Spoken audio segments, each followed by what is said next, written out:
উপরে চাবুক মারতে আরম্ভ করলেন। চাবুক মারতে মারতে মারতে মারতে হযরত বিলালের শরীর রক্তে জর্জরিত করে দিল। মারতে মারতে উমাইয়া কাঁচতে গেল, ওই চাবুকটা আবু জেহেলের হাতে তুলে দিল।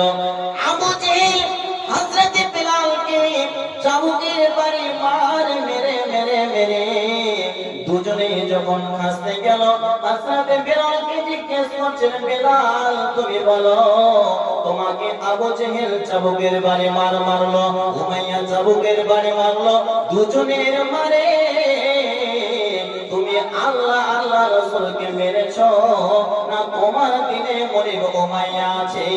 বিলাল নির্বোধায় নির্দ্বিধায় উমাইয়াকে বলতে লাগলেন, হে উমাইয়া তুমি আমাকে যতই মারো না কেন, আমার শরীরের চামগুলো তুলে নাও না কেন, আমি যে আল্লাহ আল্লাহ রাসূলকে ভালোবেসেছি, এই চাবুকের বাড়ি মার মেরে আমার অন্তর থেকে আল্লাহ আল্লাহ রাসূল বের করতে পারবে না।